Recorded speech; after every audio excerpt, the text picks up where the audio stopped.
ඡන්ද අයිතිය කියලා කියන්නේ එහෙම නැත්නම් ඡන්දය පාවිච්චි කිරීම කියලා කියන්නේ ශ්‍රී ලංකාවේ සිටින ජීවත් වෙන ඉපදෙන ඕනෑම පුරවැසියෙක්ට ලැබෙන අයිතියක්. රටේ පාලනය නැත්නම් දේශපාලනික වෙනස් වීම රටේ තීන්දුව తీරන ගන්නේ කවුද කියන එක තීරණය කරන එක රටේ ජනතාවට තියෙන අයිතියක්. නමුත් අද අපි මේ වත්මන් සමාජය දිහා බැලුවොත් පුද්ගලයෙක්ට ඡන්දය පාවිච්චි කිරීම සහ ඡන්දය භාවිතා කිරීමේ අයිතිය කියන දේ ගැන බැලුවොත් හැමෝටම අපි එක සමාන්තරව ලැබෙනවද කියන එක ප්‍රශ්නයක්. හුඟක් වෙලාවට අපි වත්මන් සමාජය දිහා බැලුවහම පන්තිය බලය එහෙම නැත්නම් විවිධ සමාජ කොට්ටාස එන සමාජ තරාතිරම් ඔවුන්ගේ අනන්‍යතාවයන් එක බැලුවහම ඒ පුද්ගලයන්ට ඡන්දය භාවිතා කිරීම සහ ඡන්දය කියන අයිතිය ලැබීමේ වෙනස්කම් පවතිනවා. එතනිනුත් ශ්‍රී ලංකාවේ ලිංගික සුළුතර ප්‍රජාව එහෙමත් නැත්නම් මම කිව්වොත් ලිංගික සංක්‍රාන්තිකයන් ගත්තොත් ඔවුන්ට ඡන්දය අයිතිය ලැබීමම අභියෝගයක්. එතන ඉතාමත් සංකීර්ණ ගැටලුවක් තියෙනවා.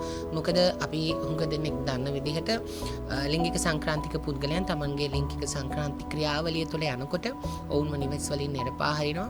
එහෙම නැත්නම් ඔවුන්ට තමන් ඉපදුන ප්‍රදේශය අත්හරින්න සිදු වෙනවා. එතකොට ඔවුන් අලුත් ප්‍රදේශයකට අලුත් ගමකට ගිහින් ඔවුන් පදිංචි වෙනවා.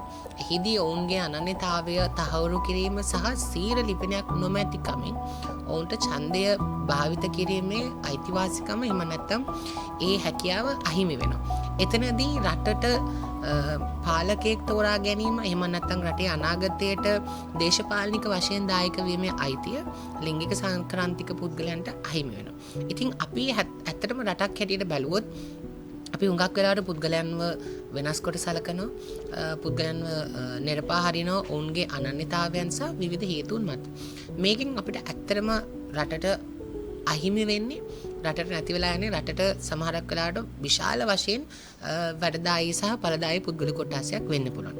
ඉතින් මම හිතනවා මේ ඡන්ද අයිතිය ලබා දීම සහ ඡන්දය භාවිතා කිරීමේ හැකියාව ලබා දෙනකොට අපි හැමතෙම එකසේ අවස්ථාව ලබා දීමට හැකි වෙන පරිදි යම්කිසි ක්‍රමවේදයක් නිර්මාණය කරන්න පුළුවන් නම් එහෙම නැත්නම් මම පුද්ගලිකව යෝජනාවක් හැටියට ගේන්න කැමති ඔවුන්ට తాවකාලික හැඳුනුම්පතක් හෝ తాවකාලික ලිපිනයක් මත එහෙමත් නැත්නම් යම්කිසි කේත ක්‍රමයකට ඔවුන්ගේ ලිපිනය මත පදනම් කරන්න නැතුව ඔවුන්ගේ ජාතික හැඳුනුම්පත මත පදනම් කරගෙන එහෙම නැත්නම් ජාතික හැඳුනුම්පත් අංකය මත පදනම් කරගෙන උන්ට ඡන්දය ලබා දීමේ හැකියාවක් අපිට ලබා දෙන්න පුළුවන්.